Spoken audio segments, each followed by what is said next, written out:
Hello friends, नमस्कार। स्वागत है आपका भारत 2.0 में। मैं विकास आपका स्वागत करता हूं।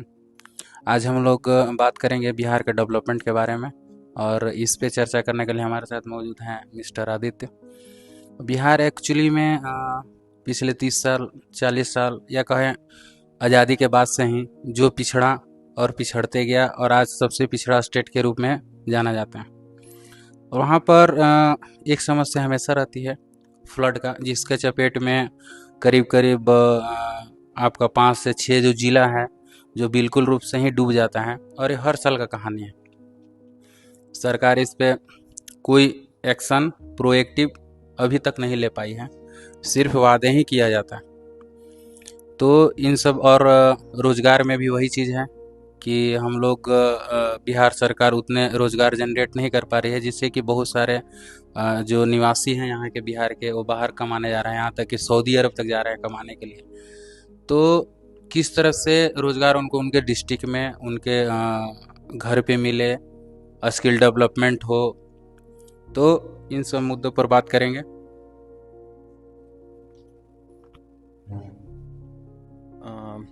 धन्यवाद भारत 2.0 की टीम।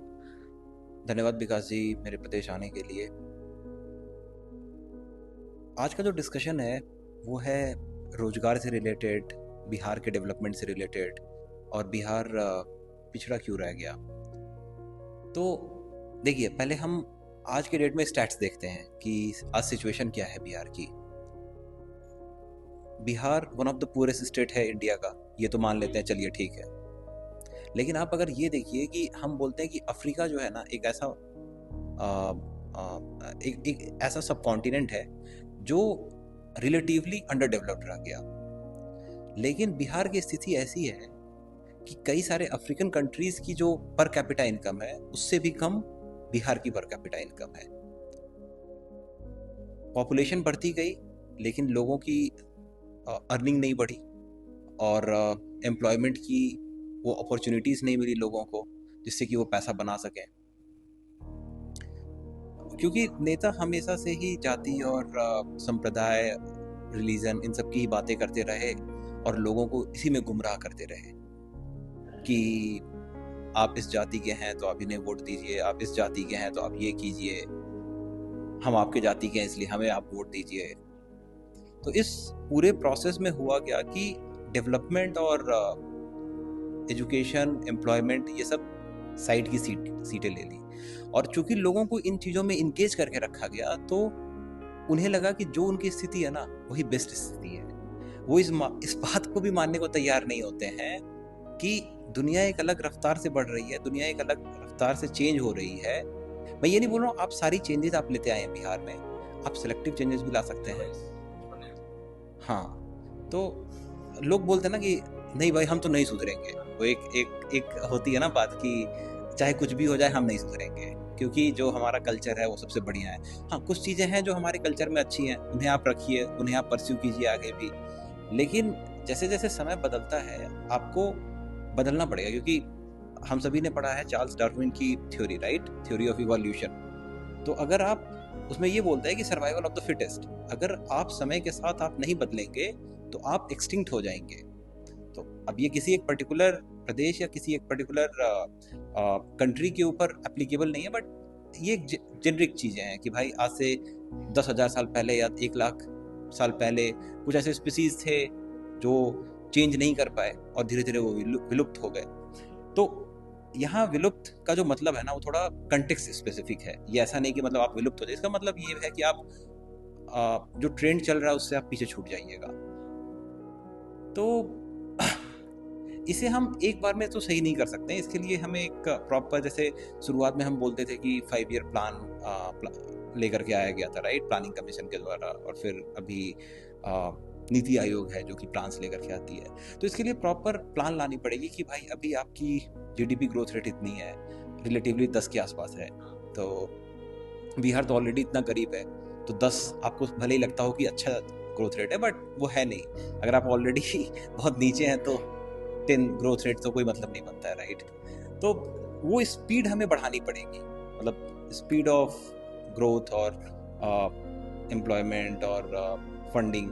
तो आप अगर ये देखिए कि जनरली जो कंट्रीज होती हैं वो कैसे ग्रो करती हैं, तो उसके हाँ, एजुकेशन एजुकेशन तो डेफिनेटली एक फैक्टर है। और उससे पहले हमें ये लोगों को समझाना पड़ेगा कि भाई एजुकेशन चाहिए क्यों, क्योंकि मुझे जहाँ तक लगता है कि लोगों को यही समझ में नहीं आता कि पढ़ाई क्यों करना। भाई 10th पास करने के लिए, 12th पास करने के लिए, डिग्री लेने के लिए। आप डिग्री लेके क्या कीजिएगा? थोड़ा लोग आपको इज्जत देंगे आपके समाज में कि भाई ये पर्सन, इसके पास डिग्री है। उससे ज़्यादा क्या? क्या आप उससे उससे आप समाज में इम्पैक्ट डाल सकते हैं? क्या आप उससे रोजगार क्रिएट कर सकते हैं? तो लोगों को पहले ये समझना पड़ेगा कि डिग्री सिर्फ नाम के लिए नहीं चीज़ होती है, और जैसे जैसे समय बदलता है आपको अलग अलग नई नई चीज़ें पढ़नी पड़ती हैं जिससे कि आपको रोजगार मिल सके। फिर अब मान लेते हैं कि आपके पास वो स्किल सेट्स हैं, मान लेते हैं कि आपने वो चीज़ें पढ़ ली, आपके पास स्किल सेट मिल गई, लेकिन आप काम कहाँ कीजिएगा? उसके लिए तो भाई या तो इंडस्ट्री होनी चाहिए, या आपकी खुद की स्टार्टअप होनी चाहिए, या फिर फैक्ट्रीज होनी चाहिए, या फिर अगर आप एग्रीकल्चर में ही अच्छा करना चाहते हो तो मॉडर्न तरीके होने चाहिए।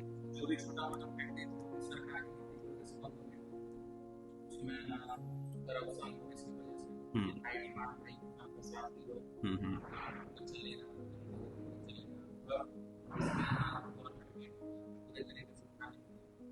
करप्शन तो देखिए एक मुद्दा हमेशा से ही रहा है। तो उस पे तो मैं अभी बहुत नहीं बोलूँगा कि किसने करप्शन किया, क्या किया। लेकिन जो जेनरिक डेवलपमेंट स्पेसिफिक बातें हैं उसमें मैं डेफिनेटली ये ऐड करूँगा कि जब तक आप इन्वेस्टमेंट्स नहीं लेकर के आएंगे, और वो इन्वेस्टमेंट भी 1,000 2,000 करोड़ की नहीं, 50,000 1 लाख करोड़ उससे ऊपर की इन्वेस्टमेंट। अदरवाइज आप भाई 2-4 हज़ार करोड़ की इन्वेस्टमेंट लाके क्या करेंगे? आप 14 करोड़ की जनसंख्या है आपके प्रदेश की, आपकी प्रदेश की जनसंख्या जितनी ब्रिटेन की जनसंख्या उससे दोगुनी है, फ्रांस की जनसंख्या उससे दोगुनी है। तो आप ऐसे सोचिए कि कोई भी यूरोपियन कंट्री ऐसा नहीं है, रशिया को छोड़ के, शायद रशिया की जनसंख्या इसके आसपास होगी, जिसकी जनसंख्या बिहार से ज़्यादा हो। और आप ऐसा देखिए कि भाई उनकी जीडीपी कहाँ पे और बिहार की जीडीपी कहाँ पे है।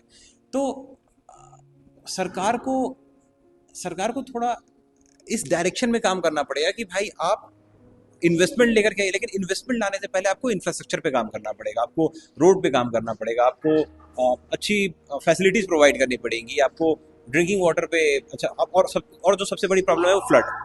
आपको इंश्योर करना पड़ेगा कि फ्लड जो है ना उसे आप कंट्रोल में करें। और इसलिए मैं बार बार इस बात पे जोर देता हूँ कि जो फ्लड है ना वो एक स्टेन है बिहार के ऊपर। चूंकि मैं इस इंडस्ट्री में बहुत टाइम से रहा हूँ, तो जब भी आप कोई एनालिसिस करते हैं ना कि कहाँ आपको इन्वेस्ट करना है, तो आप उसकी जियोग्राफी देखते हैं। तो पहला चीज़ आप करते हैं ना, आप उस जगह की जियोग्राफी देखते हैं कि क्या मेरा इन्वेस्टमेंट मैं जस्टिफाई कर पा रहा हूँ इस जगह में। अगर मैं इन्वेस्ट कर रहा हूँ 10,000 करोड़ 20,000 करोड़, तो मैं किस बेसिस पे जस्टिफाई करूंगा, मैं अपने लीडरशिप को किस बेसिस पे कन्विंस करूंगा। अगर आप ये बोलते हैं कि भाई ये जो पूरा जो प्रदेश है वो हमेशा फ्लड से ही अफेक्टेड होता है, हर साल ही फ्लड से अफेक्टेड होता है, कोई भी इन्वेस्टर नहीं आएगा यहाँ पे। और क्यों आए भाई? आप सोचिए आपके पास 1,000 करोड़ है, आप 1,000 करोड़ के आप ऐसे जगह पे लगाएंगे जहाँ आपका पूरा का पूरा पैसा डूब जाए। अब मान लेते 10 ही हज़ार रुपए है, तो 10,000 रुपया ही आप ऐसी जगह पे लगाए ना भाई जहाँ 10,100 रुपया कमाए या 10,500 रुपया कमाए, या फिर वो 10,000 रुपया जो 10,000 का आप 2,000 कर ले, नहीं करेंगे ना आप। तो किसी भी बड़े फॉरेन डायरेक्ट इन्वेस्टमेंट में भी यही चीज़ें अप्लीकेबल होती हैं कि देखिए वो कोशिश करते हैं कि भाई हम ऐसे जगह पे लगाएं जहाँ ग्रोथ रेट अच्छी हो। बिहार में ग्रोथ रेट अच्छी है, आप अगर यहाँ पैसा लगाते हैं तो आप रिटर्न कमाएंगे। लेकिन अब यहाँ पे भी मेंटालिटी की बात है। अब लोग यही सोचते हैं कि कोई अगर बाहर से पैसा लगाएगा वो तो पैसा कमा के जाएगा, मेरा क्या। अब कैच यहीं पे है भाई, अगर आपके यहाँ कोई हाइड्रो पावर का प्लांट करता है, आप कोई चीनी मिल बनाता है, कोई थर्मल पावर प्लांट बनाता है, पैसा कौन बनाता है? क्या सिर्फ वो बनाता है? नहीं, आपकी जनता भी बनाती है, आपके लोग बनाते हैं, क्योंकि वहाँ रोबोट तो काम कर नहीं रहे, रोजगार वहीं मिलेगा। तो आप और आपकी स्टेट जीडीपी भी बढ़ेगी, राइट। जब आपके यहाँ चीजें प्रोड्यूस होंगी तो स्टेट जीडीपी में भी बढ़ोतरी होगी। तो हमेशा से लोगों को गुमराह किया गया है और उनको उसी सोच में रखा गया है कि जो आज से 50 साल पहले सोचा जाता था वही सत्य है, आप उसी बेसिस पे चलिए। ये जितने भी दूसरे लोग आते हैं वो आपका शोषण करने के लिए आते हैं। भाई आप ये सोचिए, अमेरिका, इंग्लैंड, फ्रांस, जर्मनी, ये लोग मूर्ख हैं क्या? ये रिनेसेंस जब इन सारे जगहों पे पहले हुआ, उसके बाद भारत में वो चीजें आती हैं, तब आप उन चीजों को पढ़ते हैं, समझते हैं। तो ये कंट्री तो मूर्ख है नहीं ना, उनके लीडरशिप तो मूर्ख है नहीं। तो वो ऐसा क्यों करती है? क्योंकि वो जानती है कि ये एक साइकिल है। अगर आप प्रॉपर तरीके से आप इंश्योर करें आप जनता का फायदा हो, तो आपको इन चीजों को करना पड़ेगा। और इससे होता क्या है कि आप एक बार स्टार्ट करते हैं और फिर धीरे धीरे आप इसके रिटर्न्स लॉन्ग टर्म लेकर जाते हैं। मान लेते हैं हमारी जनरेशन अगले 30 साल तक चलेगी, ठीक है, मेरी ये 32 साल है, 60 साल मान लेता हूँ मैं 60 साल तक जीता हूँ।